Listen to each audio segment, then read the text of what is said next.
사실 성경 전체는 하나의 맥으로 이어지고 있어요. 성경 전체의 이야기는 사실은 하나님 스스로의 이야기라고 해도 과언이 아닙니다. 사실은 하나님의 이야기예요. 창세기부터 요한계시록에까지 이르기까지 한번 자세히 들여다보잖아요. 얼핏 보면 여러 등장인물들이 가득 채워져서 그들의 삶에 대한 이야기인 것처럼 보이지만 사실은 그 뒤에 역사하시는 하나님의 놀라우신 경륜과 하나님의 열심으로 이루어진 이야기이라는 겁니다. 그렇게 하나님의 놀라우신 임재가 또한 하나님의 놀라우신 은혜가 어떻게 펼쳐지느냐라는 것을 우리가 성경을 볼 때 우리가 알 수 있어요. 이것을 우리는 뭐라고 얘기하냐면요, 하나님의 열심 또는 하나님의 일하심이다라고 이야기를 하는 겁니다. 자, 그렇습니다. 오늘 말씀은 그분의 일하심에 대한 이야기예요. 우리의 삶의 중심에 하나님이 역사하시고 계시다라는 증거를 오늘 말씀으로 도전받고 돌아가시길 원합니다. 그리고 여러분들의 삶 가운데서 모든 일어나는 일이 이제는 하나님의 열심으로 이루어지는 일들이라고 여러분들이 믿어주셔야 돼요. 그리고 여러분들이 그 모든 하나님이 행하신 나의 삶 속에서 일하고 계심을 온전히 느끼시고 그것을 통하여서 우리가 모든 일들에 자신감을 갖고 또 모든 일들에 또 열심을 갖고 행할 줄 믿습니다. 예, 할렐루야. 그렇습니다. 하나님의 열심은요, 우리의 삶의 모든 부분에서 함께하고 계세요. 우리는 그냥 우리 삶에 집중하며 살았을 뿐이다라고 생각할 수도 있습니다. 그러나 하나님이 계획하시고 실행하시고 열심 속에 우리의 삶이 포함되어 있다는 것이에요. 자, 오늘 본문의 주인공이 요셉 역시 각자에게 맡겨진 삶 속에서 요셉 역시 하나님의 열심 속에 포함된 사람이다라는 겁니다. 오늘 본문을 우리가 자세히 들여다보면요, 얼핏 보면은 요셉은 그 꿈을 가지고 그냥 그 꿈대로 살았을 뿐인데 라고 생각할 수도 있어요. 그런데 오늘 이 본문에서 요셉은 그 꿈을 통하여서 또 자기의 열심을 통해서 또 하나님이 함께 하심을 통하여서 그가 이 형제들과 함께 오늘 중대한 발표를 하고 또 중대한 깨달음에 대해서 이야기를 하는 그런 장면이 오늘 본문에 나옵니다. 그래서 창세기가요, 오늘 사실은 이 요셉의 이야기의 핵심적인 이야기대로 그 끝맺음을 가지고 가는 겁니다. 그 이유는 뭐냐면 바로 하나님의 열심 때문이라는 거예요. 자, 하나님의 열심이 어떻게 발현이 되고 또 어떻게 한 사람을 통해서 또 모든 사람들을 통해서 어떻게 이루어지는지 오늘 본문을 통해서 우리가 알기를 원합니다. 자, 먼저 하나님의 열심은요, 자신이 누구인지를 알게 하신다는 거예요. 오늘 본문을 한번 45장 3절을 한번 보도록 하겠습니다. 요셉이 그 형들에게 이르되 나는 요셉이라 내 아버지께서 아직 살아계시니까 형들이 그 앞에서 놀라서 대답하지 못하더라. 이런 장면이 나옵니다. 자, 요셉은 스스로를 보루해서 뭐라고 이야기합니까? 형제들 앞에서 나는 요셉이다라고 이야기를 하고 있어요. 그랬을 때 사실은 이 요셉이다라고 하는 이야기가 얼만큼 그 많은 사람들에게 도전을 주는 이야기인지를 모릅니다. 여러분들 스스로가 나는 누구다라고 많은 사람들에게 정말 과감하게 또 여러분들의 힘을 다하여 이야기할 수 있습니까? 만약에 그럴 수 있다면 여러분들은 여러분들의 삶이 어떤 삶인지 명확하게 알고 살아가는 사람인 거예요. 근데 오늘 요셉은요, 자기의 정체성을 명확하게 드러내요. 저는 요셉이다 라고 이야기합니다. 이 요셉이다라는 이 정체성의 그 의미는요, 그 형들이 놀랄 수밖에 없는 그 큰 의미가 담겨 있어요. 어떤 거냐면 형들이 이 요셉을 어떻게 했어요? 죽이려 들었고 또 이 형들이 요셉을 죽이려고 하는 것에 그치지 않고 그를 이방인들의 손에 팔아 넘겼어요. 그런데 그 슬픔과 그 애통함과 어떻게 되면 그것이 정말 사연이 되고 또 어떻게 되면 요셉에게는 한이 될 수 있었는데 그 모든 것을 요셉은 해결한 사람이 된 거예요. 그것이 갈등이 되고 숨길 수 있는 쓴뿌리가 아니었다라는 거예요. 그래서 오늘 요셉은 자기 스스로에게 형들이 있는 앞에서 그것을 자신 있게 이야기한 것은 더 이상 그것이 쓴뿌리가 되지 않는다라는 겁니다. 더 이상 그것이 한이 되어지고 더 이상 그것이 사연이 되어지지 않는다라는 거예요. 그래서 그걸로 묶여있는 사람이 아니라는 겁니다. 스스로에서 그래서 자기는 성취했다. 많은 사람들이 봤을 땐 요셉이 성공한 사람이잖아요. 또 스스로도 성공했다라고도 이야기할 수 있죠. 그런 경우에서 탁월한 그 정체성을 스스로가 형들 앞에서 자신 있게 이야기하는 겁니다. 나는 당신들이 버렸던, 당신들이 죽이고자 했던 바로 그 요셉입니다. 내가 그 요셉임을 여러분들이 알리는 이유는 내가 더 이상 여러분들에 의해서 내가 눌리고 억눌리고 또 그것이 한이 되고 또 그것이 슬픔이 되어서 그것으로 살아가는 사람이 아니라 나는 오로지 다른 목적, 다른 은혜를 통해서 사는 사람입니다. 라고 그들에게 선포하는 것과 다름이 없다는 겁니다. 오늘 하나님의 열심은요, 우리들로 하여금 우리의 정체성을 갖게 하고요, 우리들로 하여금 자신 있는 삶을 살게 하신다는 겁니다. 오늘 하나님의 열심이요, 여러분 삶 가운데서 임하게 됐다는 것을 여러분들이 이 본문을 통해서 알기를 원해요. 하나님의 열심을 아는 자와 하나님의 열심을 알지 못하는 자의 그런 그 관계만 있을 뿐, 만약에 우리의 삶 가운데서 하나님의 열심이 임한다라는 것을 우리가 깨닫기만 한다면 우리도 요셉처럼 살 수 있다는 거예요. 오늘 요셉은요, 그 하나님의 일하심을 깨달은 사람이에요. 그 첫 번째 단초가 뭐예요? 자신이 누구인지를 명확히 아는 사람. 다시 말하면 자기가 요셉이다라고 당당히 말할 줄 아는 사람. 더 이상 과거에 매여있지 않고 하나님의 말씀으로 하나님의 은혜 가운데 충만히 세워진 사람, 그렇게 사는 사람이다라는 것을 여러분들 알기를 원합니다. 여러분들도 마찬가지예요. 저와 여러분들도 하나님의 열심이 우리 삶 가운데 있다라는 것을 우리가 인식하고 깨닫게 되면은 우리의 모든 영역에서 열심으로 또 당당하게 최선을 다해서 살게 될 줄 믿으시길 바랍니다. 할렐루야. 그리고 난 다음에 요셉은요, 이 당당한 삶에 대한 이야기들을요, 목적 있는 삶이다라고 이야기를 하는 겁니다. 그 목적은요, 예전에 그 요셉은 꿈에 대해서 이들에게 이야기한 적이 있었어요. 그때가 나이가 17살 때 나이였었어요. 그런데 시간이 훌쩍 지나서 지금은 이제 성인이 되고 또 아내와 자녀를 둔 아버지가 된 겁니다. 그런 멋있는 요셉이 되어가지고요, 그 요셉은 이제껏 그 자기가 살아왔던 그 삶에 대한 것들에 대해서 조금 전에도 말씀드렸듯이 자신감이 넘쳤어요. 그 이유가 바로 목적 있는 삶을 살았기 때문인 것입니다. 꿈을 잃어버린 사람들은요, 그 꿈이 목적이 되지 않았기 때문에 잃어버리는 거예요. 그 꿈이 명확한 목적이 되잖아요. 그러면 그 꿈은 반드시 성취라는 열매를 가져다 주게 되는 겁니다. 오늘 이 요셉도 마찬가지로 그 꿈이 열매로 맺게 되는 그런 증거를 가지고 있습니다. 그런데 이 증거의 핵심은 그 꿈을 이루게 하신 분이 누구다라는 것을 알게 된 것에서부터 출발하게 돼요. 요셉은 그것이 누가 그 열매를 맺게 해줬다라고 알게 된 겁니까? 바로 본문에 들어있는 말씀처럼 하나님이 그러셨다라고 이야기하고 있는 거예요. 자, 여러분들 한번 본문을 볼까요? 5절에 보니까 당신들이 나를 이곳에 팔았다고 해서 근심하지 마소서, 한탄하지 마소서, 하나님이 생명을 구원하시려고 나를 당신들보다 먼저 보내셨다라고 이야기합니다.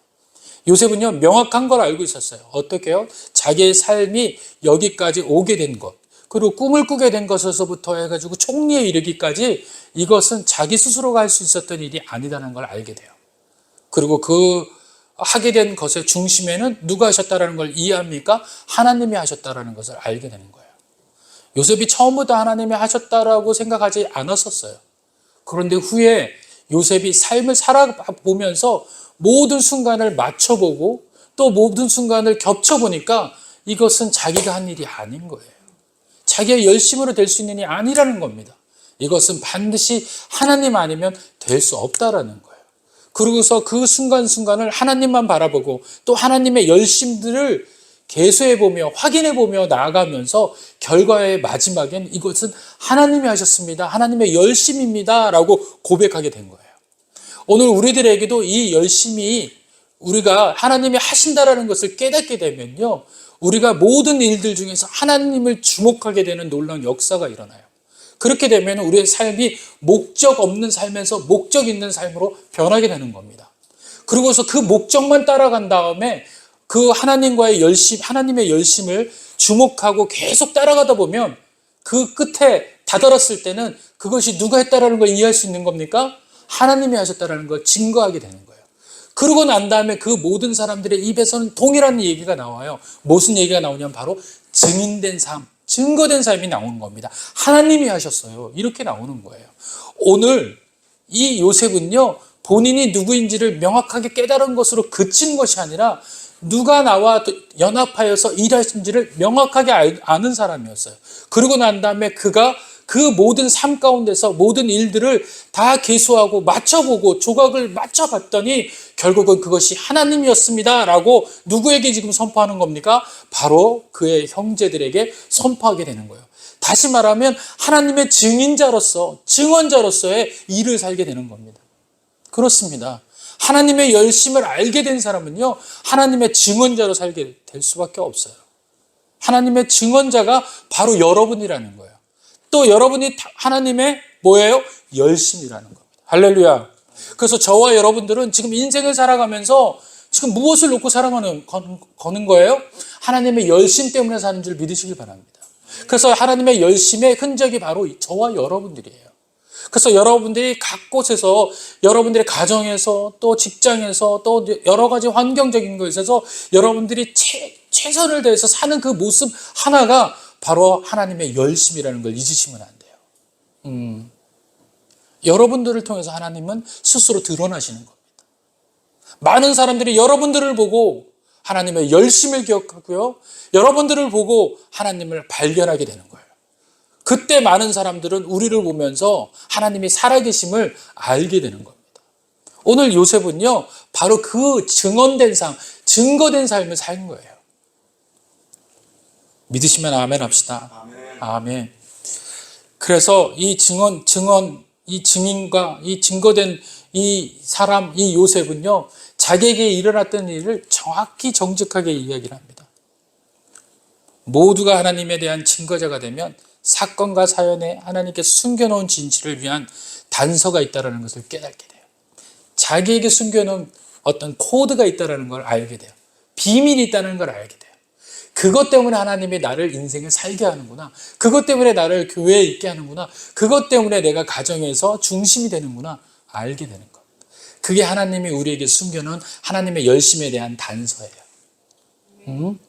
그 여러분들의 삶 가운데서 여러분들이 흔하게 여러분들을 치부하면 안 돼요. 이젠 당당하게 하나님의 열심이다라고 여러분들을 강조하셔야 합니다. 왜냐하면 하나님의 단서가 여러분들에게 숨겨져 있기 때문에. 마태복음 7장 7절에는 이렇게 이야기합니다. 구하라 그리하면 너희에게 주실 것이요, 찾으라 그리하면 찾아낼 것이요, 문을 두드리라 그리하면 너희에게 열릴 것이니. 구하고 찾고 두리는 열심, 그랬더니 꿈을 이루게 된 것이 바로 요셉이라는 거예요. 요셉의 그 모습이 마태복음 예수님이 이야기하는 것과 닮아 있는 겁니다. 같은 이야기를 하고 있는 거예요. 그래서 오늘은 우리가 정말 하나님의 열심으로 사는 삶을 최선을 다해서 주님의 말씀대로 구하고 찾고 두드리는 열심만 가지고서도 우리가 하나님의 열심을 많은 자들에게 보여주면서 증거할 수 있는 그런 삶을 살 수 있음을 기억하시길 바랍니다.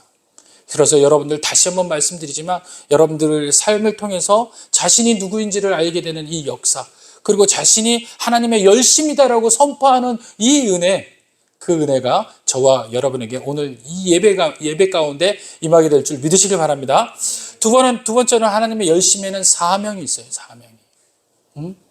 그냥 하나님의 열심이 이루어지지 않는다는 겁니다. 자, 만약 요셉이 사명이 있다나 자신에게 하나님의 긍정적 사명이 있다는 걸 몰랐으면 요셉은 어떤 사람이 됐을까요? 바로 한을 가지고 있는, 그 다음에 또 그 형제들을 용서할 수 없는 저주하며 또 그들을 어떻게 뭐라고 얘기할까요? 그렇죠. 복수할 수 있는 그런 걸로 남아있을지도 모릅니다. 아마 형제들에게 원한이 분명히 있었을 거예요. 없을 수가 없죠.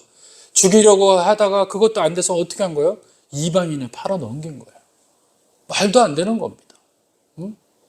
그런데 이게 만약에 하나님의 사명이다라는 것을 깨닫지 못하면요, 이 원한은요, 씻을 수 있는 게 아니에요. 형제들에게 버림받았다? 형제들이 날 죽이려 들었다? 이것은요, 결코 쉬운 일이 아니었을 겁니다. 아마 분명히 세상 방법대로 대응했을 거예요. 그러나 요셉은 하나님의 분명한 목적, 자신에게 주어진 사명을 깨닫게 된 줄 믿으시기 바랍니다. 요셉이 총리가 되는 것이 본인의 꿈의 끝일 수도 있어요. 첫 번째는 그 사명을 만약에 잃었다면, 깨닫지 못했다면, 첫 번째는 어때요? 원한대로 갚았을 것이다. 응? 두 번째는 뭐예요? 꿈을 이뤘으면 그걸로 끝났을 것이다. 어찌됐든 간에 꿈속에서 이루어진 건 뭐예요? 많은 사람들 앞에서 자기가 존경받고 또 자기가 높임받는 것이었잖아요. 그런데 그래서 총리가 되었어요. 그런데 하나님의 열심은요, 이 총리가 된 요셉에게 그 총리가 된 그 자리가 무엇 때문에 그 총리가 됐다라는 것을 알게 하시는 것이었어요. 그런데 만약에 그렇지 아니하고 꿈만 쫓았다면은 그 총리로 끝났을 거라는 거예요. 자기를 위하여서 그 총리를 활용하고 자기의 부귀와 영화가 전부가 되었을지도 모릅니다. 그러나 요셉은 명확하게 알았어요. 내가 총리가 된 이유가 있다라는 거예요. 응? 그리고 그 총리가 된 이유가 있다라는 그 시간 속에서 하루하루를 하나님과 동행하면서 그 이유를 조금씩 알아가기 시작을 한 겁니다. 응? 하나님이 알게 해주시고 또 요셉은 그것을 깨닫게 되고 그렇게 가지고 오늘 본문에 이르게 된 겁니다. 그 사명을 깨닫게 되는 그 이야기가 바로 이 본문 말씀이에요. 6절에 보니까 이 땅에 2년 동안 흉년이 들었으나 아직 5년은 밭가래도 못하고 추수를 못할지라. 그리고 난 다음에 뭐라고 해요? 꿈을 꿨는데 그 이야기를 해석이 어떤 거였어요? 바로 바로의 꿈속에서 나타난 이유가 바로 흉년에 올 거라는 거예요. 7년 동안 흉년이 오고 또 7년 동안 풍년이 먼저 오고 그 다음에 나중에 7년 동안 흉년이 올 거라는 거예요. 풍년이 먼저 오게 된 이유는 뭐예요? 나머지 7년의 흉년을 먼저 준비하라는 그 의미라는 거예요. 이것이 만약에 요셉의 그냥 자기의 꿈을 이루기 위한 그것만으로 끝났다면은 그 하나님이 주시는 그 비전에 대한 이야기들을 이해하지 못한 거예요. 해석해내지 못하는 거예요. 그러면요, 그 흉년과 또 풍년에 대한 부분들의 그것을 해석해내지 못할 뿐더러 거기에 대한 준비마저도 할 수가 없었을 겁니다. 그런데 그 준비와 해석을 하면서 또 어떤 일들이 이루어질까라고 이야기했는데 누가 온 거예요? 자기들의 형제들이 온 거예요. 그걸 보면서 요셉은 하나님의 뜻을 발견하게 된 겁니다. 그랬구나. 그랬구나라는 거예요. 그러면서 뭐라고 얘기합니까? 7절에 하나님이 큰 구원으로 당신들의 생명을 보존하고 당신들의 후손을 세상에 두시려고 나를 당신들보다 먼저 보냈다. 깨닫게 되는 겁니다. 자기는 사명자라는 거예요. 응? 그러면서 뭐라고 얘기합니까? 그 앞에 4절에 형제들이 놀라고 대답하지 못할 때 뭐라고 얘기합니까? 5절에 당신들이 나를 이곳에 팔았다고 해서 근심하지 마소서, 한탄하지 마소서. 그 이야기를 요셉은 할 수 있었던 거예요. 만약에 한탄하지 말라라는 이 말이 만약에 자기가 여전히 그 삶에 사명이 빠진 삶으로 있었다면 어떻게 돼요? 그들을 이참에 한 번에 멸할 수 있는 방법이 생기는 거예요. 기회가 생기는 겁니다. 그리고 그것이 정말 하나님의 은혜인지도 까맣게 잊어버리는 정말 생각지도 못할 일들이 벌어지는 거예요. 그들을 구원해낼 수 있는 이야기인데도 불구하고 구원해내지 못하는 자기 꿈만을 이루는 그런 자가 돼버리는 겁니다. 누가 그럴 수 있어요? 하나님의 열심이 없는 사람이 그럴 수 있다는 거예요. 하나님의 열심이 없으면 어떤 일이 벌어집니까? 바로 조금 전에 이야기했던 요셉은 사명자가 됐는데 요셉의 형제들은 어땠어요? 여러분들 한번 말씀 한번 볼까요?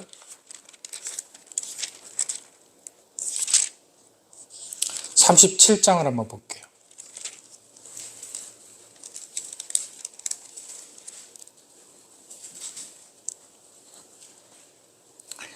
꿈을 이야기했다고 또는 아버지가 요셉을 좀 더 사랑했다고 이 형제들이 그에 대해서 미움을 가지고 있기 시작합니다.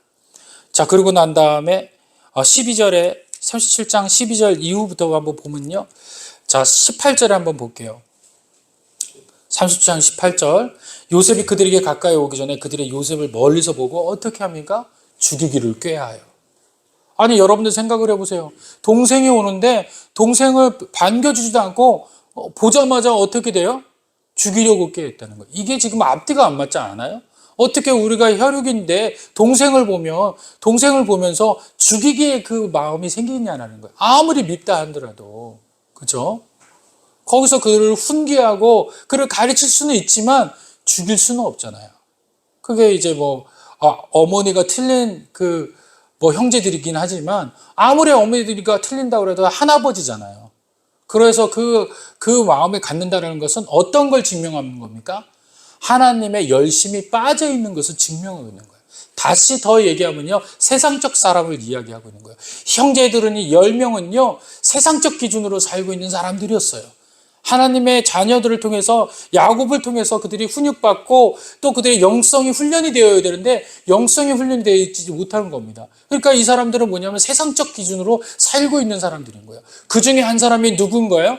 요셉만은 하나님의 사명자가 된 겁니다. 왜요? 하나님의 음성을 듣고 하나님 말씀에 귀 기울였던 자였기 때문에 그래요. 형제 중에서도요, 어떤 자는 하나님의 말씀에 귀 기울인 자가 있는가 하면요, 어떤 형제는요, 여전히 세상 가운데 살고 있는 형제가 있더라는 거예요. 오늘 이 형제들은 세상 가운데 있는 형제들이에요. 그들의 세상적인 생각은 벌써 어떤 걸 향하고 있어요? 죽음, 죄를 향하고 있다는 거예요. 뭐라고 얘기합니까? 동생을 죽이려고 들었다는 거예요. 꾀했다라는 겁니다. 그리고요, 그 뒤에 보니까 그것이 안 되니까 어떻게 됩니까? 27절에 보니까, 자, 그를 이스마엘 사람들에게 팔고 그에게 우리 손을 대지 말자.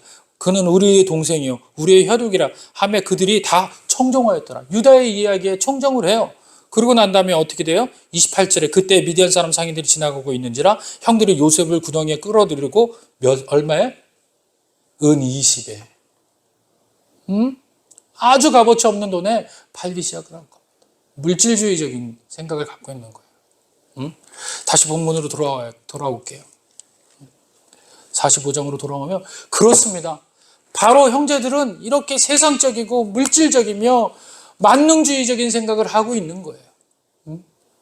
얼마나 부질없는 생각이 그 생각을 통해 가지고 그 많은 일들이 무너져 내리고 또 어려워질 수 있다라는 생각을 아지 못하고 살아가는 게 바로 이 세상적 기준이라는 겁니다.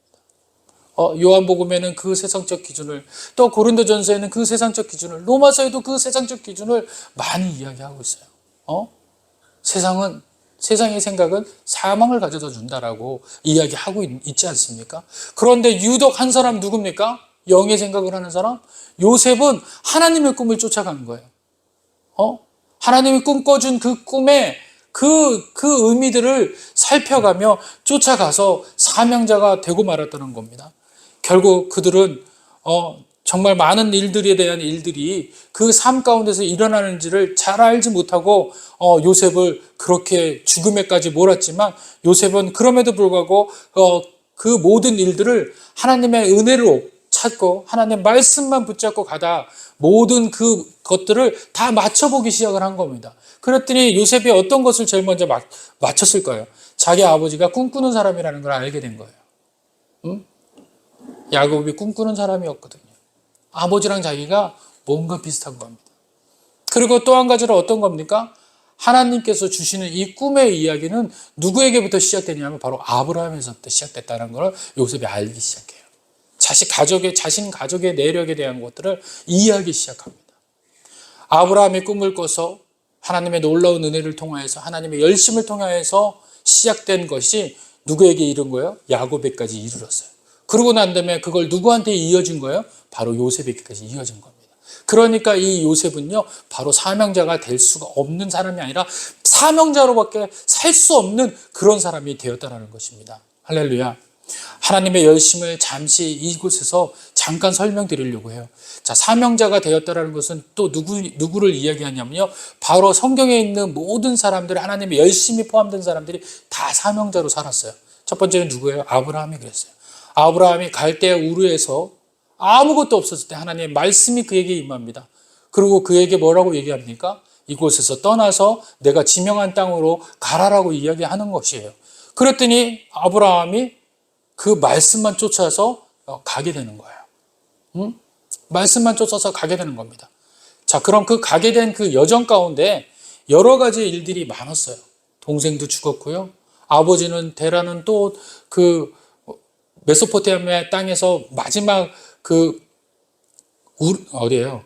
데라라 그 땅에서 남고 나머지가 이제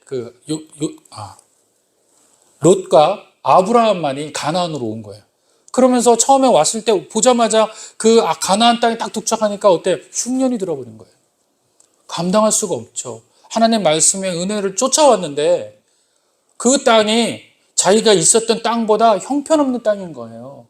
자기가 있었던 거는 문명의 발생지여서 많은 문화들이 발전해 있는 상태였는데 가나안 땅이라는 것은 비문명, 문명이 아직 발전되지 않는 원시적인 그런 땅들이었다라는 거예요.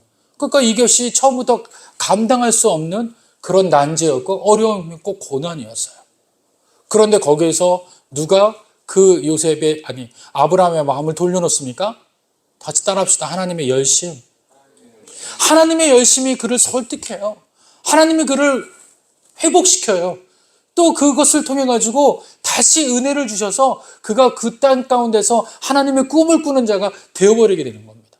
그러고 난 다음에 놀라우신 은혜를 통하여서 그가 일대가 되고 그의 자녀인 이삭이 또 하나님의 꿈에 의해서 하나님의 열심에 의해서 또 양육을 받고 또 그 양육받은 이삭을 통해서 누가 나옵니까? 야곱이 탄생하게 된 거예요. 그 야곱조차도 마찬가지인 겁니다. 그리고 요셉이라는 사람뿐만이 아니라 모세도 마찬가지예요. 모세도 40년 동안 이스라엘 민족들을 광야에서 함께하며 어려운 점이 없었을까요? 분명히 어려운 점이 있고 정말 정말 힘들고 고난받는 그 어려운 역경 속에서도 그가 이겨낼 수 있었던 게 뭡니까? 자신이 강력해서요? 자신이 또 그런 일들에서 탁월해서요? 아니에요. 바로 하나님의 열심히 그를 그곳에서 살게 하고 그곳에서 일어날 수 있게끔 하셨다라는 겁니다.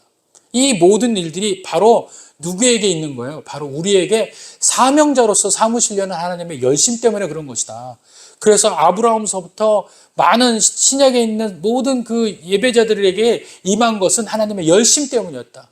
그 열심이 곧 사명을 갖게 하고 그 사명이 곧 사명자로서의 은혜를 취하게 했던 열매로 맺게 하셨다라는 겁니다. 오늘 바로 이 요셉이 그 사명 가운데 포함되어 있다는 거예요. 조금 전에도 이미 말씀드렸듯이 그 형제들은 세상적 가운데 있었지만 요셉은 하나님만 바라보고 바로 하나님의 사명자가 되어버렸다는 겁니다. 그렇습니다. 하나님의 놀라우신 은혜는요, 하나님의 열심은요, 우리를 사명자로 세우신다는 거예요. 우리의 그 인생의 목적이 그냥 있다가 그냥 없어지는 자로 남겨두지 않는다는 겁니다. 그래서 여러분들이 그 사명자로서 행할 때 여러분들에게 다가오는 어려움과 고난과 역경과 또 기쁨과 이 모든 일들 있죠? 그 모든 일들이 여러분들을 세우기 위함인 줄을 믿으시길 바랍니다. 그래서 여러분들에게 지금 환경적으로나 아니면 상황적으로나 어렵거나 또 힘이 들 때 여러분들은 이 말씀을 기억하세요. 나는 사명자다. 하나님의 열심이 내 안에 있다. 기억하시는 저와 여러분 되기를 간절히 원합니다. 또 한 가지 하나님의 열심은 뒤돌아보는 삶, 즉 돌이키는 생각을 하게 하는 마음이 있습니다. 요셉은요, 그냥 살지 않고요, 돌이키는 삶을 살았어요. 돌이키는 삶. 뭐가 잘못됐는지 확인하는 삶이죠. 또 어떤 것이 하나님의 은혜인지 맞춰보는 삶입니다. 오늘 우리는요, 확인하며 맞춰보는 삶을 살아야 돼요. 하나님의 성도는요, 확인하며 맞춰보는 것을 통해 가지고 하나님의 일인지 아닌지를 분별해요. 그런데 세상 사람들은요, 그런 거 상관없이 무조건 해보고 실패하고 또 그것에 대해서 조명받지도 않더라는 얘기입니다. 그런데 하나님의 사람은요, 반드시 조명받아져야 돼요. 그래서 여러분들이 하는 일들이 이것이 옳은 일인지 아닌지 하나님 말씀과 기도를 통해서 확인하셔야 돼요.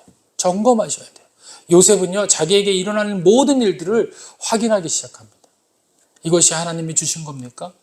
아니면 이것이 정말 하나님의 뜻하신 겁니까? 아니면 그렇지 않은 것입니까? 여러분들, 본문에서는요, 유독이 37장 이후로부터는요, 하나님께서 직접적으로 등장하는 그 장면들이 적어요. 누구에게만 나왔냐면요, 아브라함과 이삭과 야곱에게만 하나님이 직접 메시지를 전하세요. 그리고 직접 등장하세요. 근데 요셉은요, 하나님이 직접 등장해서 요셉에게 이야기를 하지 않으세요. 가르쳐주지 않으셨어요. 요셉은 어떻게 할 수밖에 없는 겁니까? 맞춰보는 삶을 살 수밖에 없는 거예요. 이것이 옳은 건지를 확인해서 갈 수밖에 없어요. 여러분들, 제가 이 말씀을 묵상하다가 이런 일들이 생각난 거예요. 요즘에는요, 우리가 우리의 삶이 정확한지 아닌지, 하나님 앞에 매여 있는지, 하나님과 떨어져 있는지 우리가 확인하는 방법도 여러 가지가 있어요. 그렇죠? 성경 말씀이 있고, 기본적으로 또 기도가 있고, 또 뭐예요? 여러 가지 설교를 듣고, 또 책을 읽고, 또 여러 가지 신앙 서적들을 통해서 그 위대하신 목사님들을 통해서 우리가 조명을 받잖아요. 또 그것을 통해 가지고 우리가 또 공급을 받잖아요. 그런데 요셉은 어땠어요? 공급받는 사람이 없었어요. 공급받을 수가 없었어요. 신앙의 위대한 사람도 없었고요. 단지 있었다면 자기 아버지인데 지금 아버지와도 떨어져 있는 관계입니다. 정말 이 요셉 같은 경우는요, 잘못하면은 정말 문제가 될 수 있는 사람일 수도 있었어요. 그런데 요셉은 다행히도 어떻게 해요? 하나님의 놀라우신 일들 맞춰가며 사는 사람이었다라는 거예요. 그럼으로 인해서 그 삶 속에서 어떻게 하나님의 열심이 일어나기 시작하니까 요셉은 그 자기 삶 속에서 일어난 열심을 보고 하나님이 하셨다라는 것을 알게 되는 거예요. 깨닫게 되는 거예요. 그리고 그 방법대로 살아나가게 됩니다. 그랬더니 어떻게 주위에서 그 사람을, 요셉을 보면서 뭐라고 얘기해요? 복 있는 자라고 얘기해요. 복 있는 자. 형통한 자라고 이야기하더라는 거예요. 자기는 하나님의 은혜를 통해서 맞춰보기만 했는데 어느새 형통한 자리까지 와 있더라는 얘기입니다. 하나님의 열심은요, 그 안에 맞춰보는 삶을 통해 가지고 많은 사람들이 열심 있는 사람으로 여겨지게끔 만드는 역사가 있습니다. 할렐루야. 오늘 여러분들은 하나님 그 열심에 충만하게 빠지시길 바랍니다. 여러분들의 삶 가운데 열심을 기억하시길 바랍니다. 그러므로 인해서 여러분들의 은혜가 여러분들을, 하나님의 열심이 얼만큼 여러분들을 주관하고 계신지를 기억하시기를 간절히 원합니다.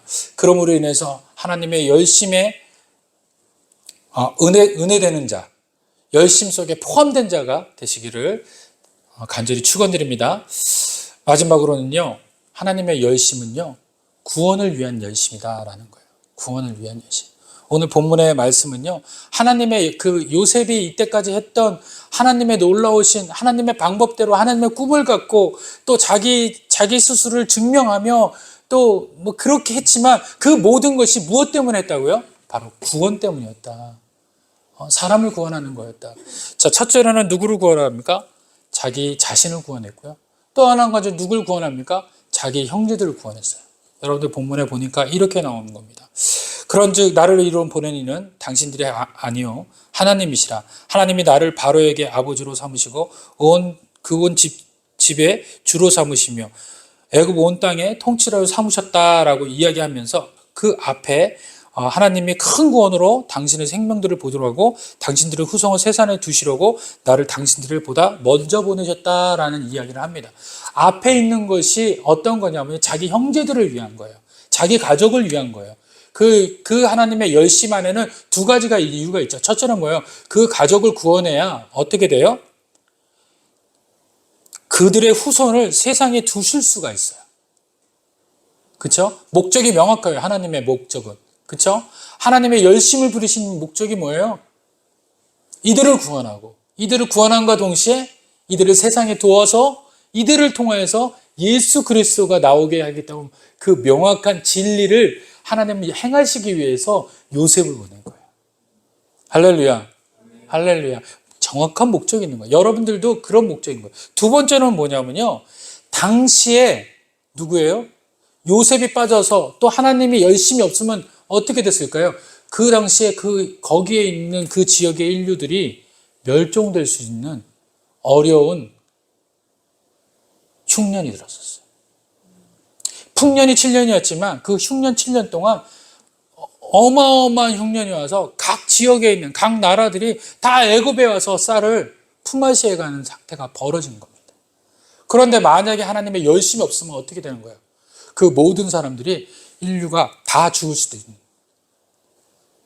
그런 어려움들이 예상되어지고 실제적으로 일어날 수 있는 상황들이었다라는 거예요. 그런데 하나님의 열심이 어떻게 해요?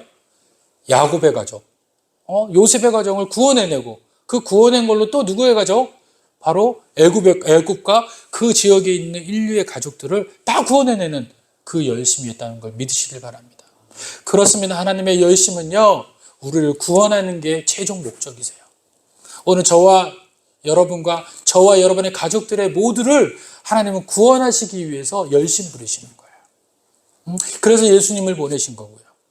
또 예수님을 믿기만 하면 하나님의 자녀가 되는 권세를 우리에게 주시는 이유가 바로 이 하나님의 열심 때문인 줄 믿으시길 바랍니다. 그래서 그 대표된 사람들이 바로 여러분들이에요. 이곳에 자리를 차지하시는 분이 바로 하나님의 열심 때문에 그렇습니다. 그렇지 않았으면 하나님의 열심이 아닌 여러분들이 그 하나님의 열심 속에 포함되어 있지 않으면 이 산골짜기 같은데 아무도 안 오는 이 오지에 누가 이 열심으로 이 자리를 메꾸며 무명한 목사의 설교를 듣겠냐고요.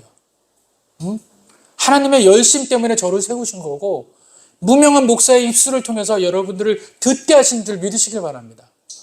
그래서 여러분들 세상에는 유명한 자가 되기 위해서 노력하잖아요. 그런데 우리 기독교인은 세상에서 무명할 수 있지만요, 하나님 열심 앞에서는요 유명한 자입니다. 오늘 저와 여러분도 유명한 자입니다.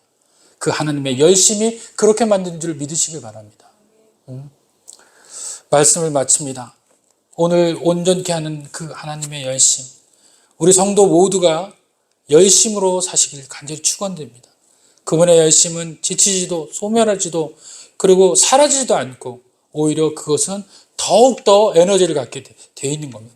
왜 그렇습니까? 구원을 이루셔야 되기 때문에. 목적을 이루셔야 되기 때문에. 그래서 아직 전 인류가 구원받지 못했기 때문에 전 인류가 예수님을 믿음으로 인해서 건져냄을 당하지 못했기 때문에 이 말씀은 그 한 사람, 나머지 한 사람까지 건져내기 위해서 하나님의 열심은 끝나지 않을 것입니다. 그래서 오늘 본문은 여러분들이 하나님의 열심을 통해서 내 삶 가운데서 하나님의 열심이 임하신다는 걸 깨닫는 것이 저와 여러분들에게 오늘 주시는 말씀의 특별한 의미인 줄 믿으시길 바라요. 그래서 여러분들과 제 삶 가운데에서 모든 영역에서 하나님의 열심이 임재하고 있다. 그래서 과거에는 특별한 하나님의 임재가 내게 와야지만 하나님이 믿어지고 또 하나님 느껴지고 했다면 이제는 소소한 작은 일에서부터 큰 일이기까지 여러분들 집중하셔야 돼요.